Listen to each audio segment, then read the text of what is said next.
This is the Fifth Estate winning headlines, your media police post. In this segment, we summarize some of the headlines that you might have missed this morning. But we also take a look at the political pieces that we call cartoons in this country. Today is the 5th of September 2019, and I am 2J. I am JM. And I am GK, and in case you missed the headlines, here they are. In the Daily Nation, Kenyans caught up in SA xenophobia wave. In the Star, garbage tenders, EACC finds Sonko link in money trail. And in the Standard, KRA goes after 7 governors in 13 billion shilling tax row. I feel like the headlines, it's a lot of the same stuff right now. Yeah. Slow news days. Let's start with xenophobia. The crisis sort of continues. What's happened now? How did Kenyans get caught up in this? First it was Nigerians, we had Zimbabweans. Yeah, so basically in Gauteng, in Pretoria, there was 2 Kenyan businesses that got caught up in the violence that's been happening in South Africa. It's come at a bad time. Cyril the president is hosting the World Economic Forum. And so a lot of people, it's really cast a dark cloud over Africa, trade, unity. Absolutely. Yeah, his people let him down. This is actually really bad timing. Yes. But I'm going to just flip the argument here, really, and ask, are South Africans without a point? Meaning that, there's always 2 sides to a coin. There's always 2 sides to a story. Are we not sufficiently, I think, giving them voice to tell us why they're so angry? And is it possible that we as Africans are a punching bag? So they're venting out their anger on us. My question, though, is it misplaced anger towards... Should it be towards the Africans or towards the white people in South Africa? Right? Because they control vast amounts of land, wealth, industry, and the economy. Exactly. Right? Yeah, I completely agree with JM's point, because I feel like this xenophobic narrative, this is not the first time. It's been happening time and time again, and for some reason we're not getting to the root of what it's... Where is it coming from? Where is the root? Maybe there's something that they have a point. They have grievances. Yes. So we have a 3-part criteria that we normally use to break down the headlines. We ask ourselves whether it is speculative or topical, whether the headline is repetitive or groundbreaking, and whether it is thoughtful or just plain lazy. Yeah. Let's park that for a bit. Yeah, I think it's a fantastic topical headline. And then we have the Star, Sonko's back. Yeah. You know what? I love this shirt.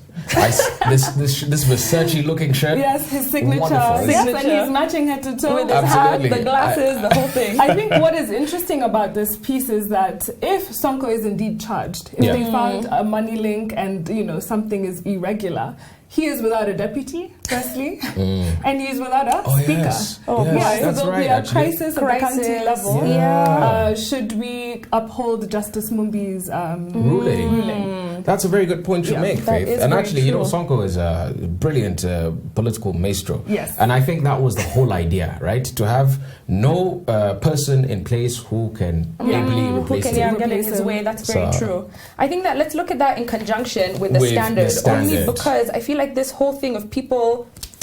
I always ask this question. Why do they not have good accountants? Corrupt people.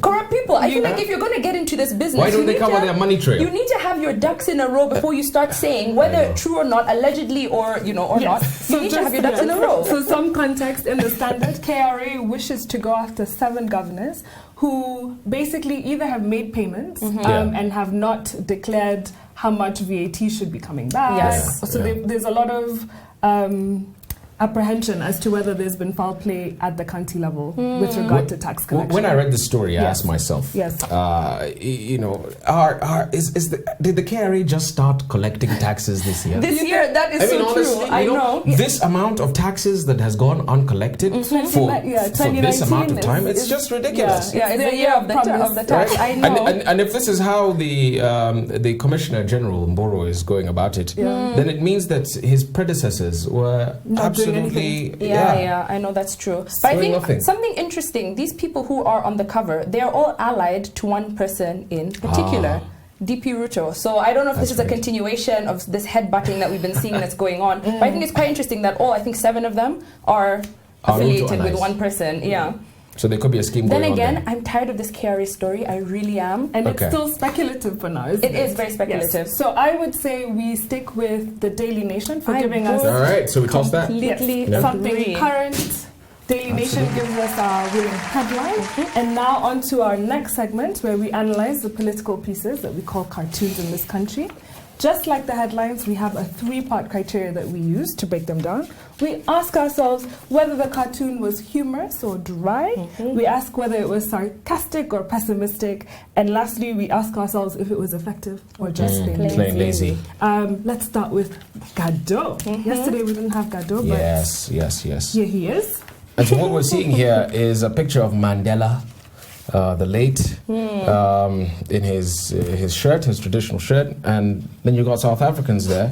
Shaka Zulu. Oh my God, there's a Gado Shaka has Zulu back he there. has no respect. My Holding gosh. placards, some holding axes, butchering people, saying South Africa is not Africa. Monkeys go home. Monkeys go home. Wakwere kwere go home. Wakwere kwere wow. go home. That is very sad. Yeah. Although one of them is also wearing the Ubuntu T-shirt, and Ubuntu really? is supposed to be humanity towards each yeah, other. community, all of that. Yeah. And I think, in my opinion, it's sort of Gado is trying to show us, if Mandela were alive, he would be very ashamed at how South Africa is behaving. I know some of the initial analysis, we thought that Mandela might be crying here. Yeah. But I actually think he's just not looking. Yeah. Because a lot of the critique that was given to Mandela as his time during his presidency was that he ignored the plight of his people. Yeah. And he Absolutely. tended to look towards the West and give them what they wanted or what he thought they wanted. Yeah. So I think this is just...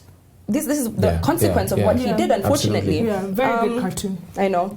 But it's funny. Yes. It's funny that they would say monkeys go home. Since when is South Africa not part of Africa? That's tell what you. they've always been saying. Let's park that for a bit. In the Star, Another South Africa another cartoon. South Africa. So Ozone has Yeah. drawn the map of Africa. Actually, quite like this. Yeah, so you have the map of South Africa and it's bleeding into the rest of Africa. And the caption is spreading the wrong message. And then in the red part it says Afrophobia. Guys, how are we celebrating him for drawing the map of Africa? I No. don't understand. What I like, don't get it. what I like about this cartoon is the blood. I love how the blood is just flowing up there. I mean, I don't love the blood, but I feel this like is a this- really good rendition, very accurate rendition of what's happening right now. That's very true, but I feel like this cartoon is not giving a narrative. I feel like the Gado cartoon is telling us so much. So much It's more, very right? layered in the narrative that he's trying to project. This is Yeah. a map of Africa with blood. We know that it's spreading. Sorry. Okay. So of the It's too xenophobia obvious. cartoons, It's too obvious for you. I think Gado takes it Okay, on that one. okay. And then we have Ndula of the Nation. Yes. And he's so here we have Kibra Mkokoteni with the Jubilee voting box on top of it.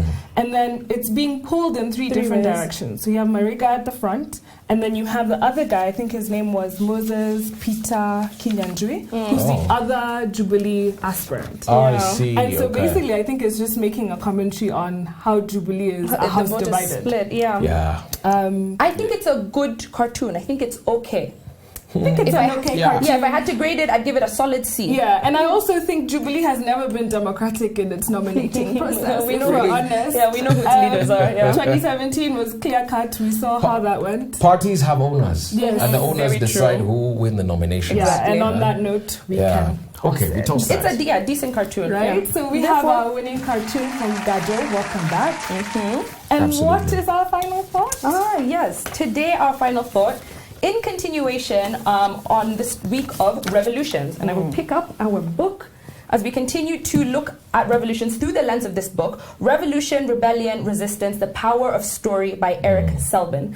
So today we're going to look at the Haitian Revolution, which took place during the years of 1791 and 1804. That is 13 long years. Yes. If we thought the French Revolution was Yeah. long, this one has This was nothing 3 on years it. longer. 3 years longer. Yeah. So the Haitian Revolution has been described as the largest and most successful slave rebellion in the Western Hemisphere. So just for a bit of context about Haiti, the country is on an island, but the island is divided between two countries. So you have Haiti on one side, and you have the Dominican Republic on the other side. And the history is that the Haitian country was governed by the French. It was a French colony, and the Dominican Republic was a Spanish colony. So the context during the Haitian Revolution, or what preceded it, is that the slaves themselves are the ones who initiated this rebellion in 1791. And by 1803, they had succeeded in not just ending slavery, but in gaining control over this colony and becoming an independent nation. So the Haitian Revolution was very complicated because you have several revolutions that are happening simultaneously at the same time in different parts of the country. Yes. So in the 18th century, Saint-Dominique, which is what the country was called at that time, was known as France's wealthiest colony. And this is because of the coffee, the sugar, the cotton that it had. So the French were very interested in having it as an economic force for their own country. Yes. And when it took place, there were three main actors or three main interested stakeholders in the country. So you have the white planters and the petits blancs. These were about 40,000 people who lived on the island. They were also disenchanted by the French because of the economic strife that they had put on them. They had stiff tariffs and they also had restrictions on trade. So basically, Haiti was not allowed to trade with any other country apart from France. So they started to become pro-independent, which was very interesting for white people to have, you know, in this context. Then you have the mulattoes, who are mixed-race people, I believe, but it's also a derogatory term. Yeah, and but it's also because the Grand Blancs would intermix with them, exactly. And then they would free those children of the mixed race, exactly. So what you'd have with these mulattoes is that they were often richer and more educated than the white people, but because of the disparities in class, they weren't very good at it. Then you have the slaves, who were both free and existing. So in this book, Selvin actually calls the Haitian Revolution as the world's most ignored revolution. And it's quite sad that that's happened. I think a lot of us didn't know that they were the first black slaves to free themselves from a colony. But it's the power of story. Who tells the story? Who tells the story? The victors, they win at the end of the day. Although I will say that I first encountered Toussaint Louverture in about class 8. Oh, really? And we studied him for weeks. You must have been in group of schools. I was. Right. Unashamedly. Carry on. So, inspired by the French Revolution, a number of Haitian revolutions start to take place. And what happens is that the French General Assembly then appeases the government and they tell them that you're going to have some autonomy at the local level. So in this book, he talks about this in terms of the civil story, where you're appeasing the people and giving them a little bit of liberty to keep them quiet. However, this failed to appease the people because it ended up creating more division. So led by this former slave who you just mentioned, Toussaint, the slaves rebel against the white planters in 1792. By 1793, they control a third of the island. After fighting the French, where 100,000 out of 500,000 African slaves die, and 24,000 out of 40,000 whites die, slavery is eventually abolished. So Toussaint's forces eventually get the French army to retreat back to France. And he expands the revolution beyond Haiti into the Dominican Republic, and he declares the Spanish no longer owners of the Dominican Republic. I thought that was quite interesting. The ability to do that. So by this point, the Haitian Revolution has outlasted the French Revolution.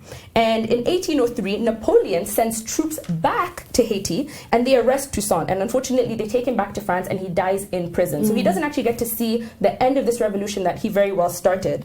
So later, the former slaves lead the revolutionaries on this battle on 18th of November 1803.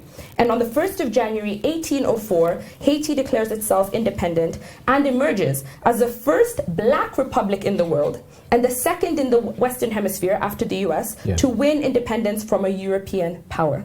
So that is a 13-year... And that's why this is such a remarkable story. It is. Right? And so I'm going to talk a little bit about Toussaint Louverture, this person that we learned about from, Standard 8 going on. By about the late 1700s, as you said, June, Haiti had about 500,000 slaves, right? And they outnumbered the colonialists about 15-1.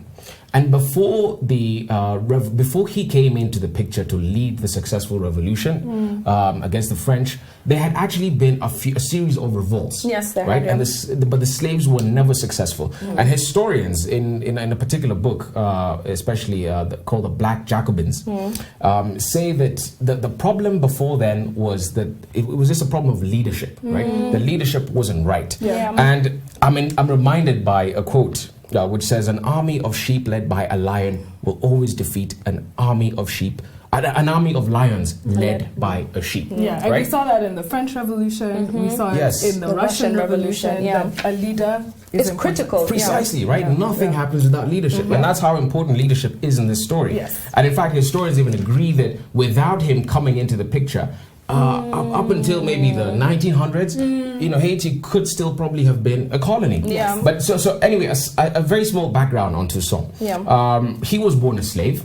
But he was born into a slightly privileged family, so he gained an education, and he was made a manager on a plantation where he acquired some very good administrative skills, and he learned how to work with the white community, and all of that helped him then come into the picture, assemble a well-ordered, disciplined army. Yeah. And that's the army which eventually ended up routing the French and the English and the Spaniards, precisely. And so, after he did that, eventually, by around 1796, he becomes deputy commander of Haiti. By that time, I think they'd already slavery had already been abolished. Yes. Right? And the year 1797, he becomes the full-on commander. But because they'd been going through this revolution for so many years, there was a war-torn country. So he set about on a program to rebuild the nation. So just like Jomo Kenyatta, he asked people, Warudi Mashambani, they go and start the plantations again. He even retained a small minority white community to keep running the government and the economy, because he couldn't do it without them. But that didn't go down very well with his black supporters within the army. Yeah. And so his supporters then would often ask him, well, why do we still have white people in the country? Why do you go with a policy of racial tolerance? And when he was asked such questions, this is what he would do. He would take a glass of red wine, he'd take a glass of water, he'd mix them, and then he would show the result to his black officers and tell them, look, we have to live together. Yeah. This is who we are, this is what's happened, but we have to live together. But anyway, so that ended up costing him his position in leadership and his popularity, because eventually when Napoleon ended up sending his army back, he didn't have enough clout to get his army to fight them off. Yes. And eventually, he ends up being taken away. Yeah, and he dies. And allow me to and the rest is history. Yes, allow me to play devil's advocate. Yes, it was the first black slave revolt. However, I feel like the Haitians carried out a revolution without much of a framework. Or a bit too early. A bit too early. And I think at the 5th estate, we always say a framework is really crucial. Yeah. It is. Right? So we have Toussaint, who was referred to as a black Spartacus, because, of his leadership skills and his ability to fight. Yeah. However, he implemented much of what they had been going through in slavery times. So what they were fighting against. Militarized agriculture. So my question is, when Bonaparte comes in 1825 and says, listen, you guys have to pay us 15 million francs in reparations or indemnity because you took over and you used our economic assets. So Haiti is launched into having to pay France they for only its independence. They only have 22 years of independence before the French come and impose this on them. Exactly. And so you have agriculture that's not doing so well because the population isn't buying into it. They don't want to work for the white people. But you also have the French banks stepping in to loan Haiti money. And so Haiti has been in this debt cycle even until now. And many people will say that the limited leadership and vision of Haitian revolutionaries failed to bring unconditional freedom or even more liberty to its people. So they were free but not quite. Right? And Haiti to this day remains an outcast among other nations. It's like the forgotten place. On top of that, add the natural disasters that it often has to go through. So allow me to leave you with this. The Haitian Revolution matters because in the age of revolutions, they stood up for the idea that none should be slaves. So from the Petit Blancs to the slaves themselves, everybody deserved human rights and rights, right? And that the people who most need the protection of a government should be afforded that protection. So Haiti stood up for the weak when the rest of the world failed. And so the next time you read about Haiti's poverty, remember their history. Remember just how far back they've come from. And that they inspired the rest of Africa, really, they did, right? As you fought your colonial masters, it started that far back. It did. And just before you conclude, Faith, when I read the story of Toussaint again, I was so inspired, and I said to myself, this is somebody who should be so celebrated in sub-Saharan Africa, right? This is the first black republic. Yes. There's somebody who should be so celebrated that Yes. we should set aside a day as Sub-Saharan Africa Wow. to celebrate Toussaint Louverture. You heard it here first, right? So on Something- the day where we had a winning cartoon from Radio of the Standard and a winning headline from the Daily Nation, I want to ask you to subscribe to our YouTube, and also we are on TV on Pang Free to Air, Go TV, and Star Times. Yeah. Thank you. Have a good evening.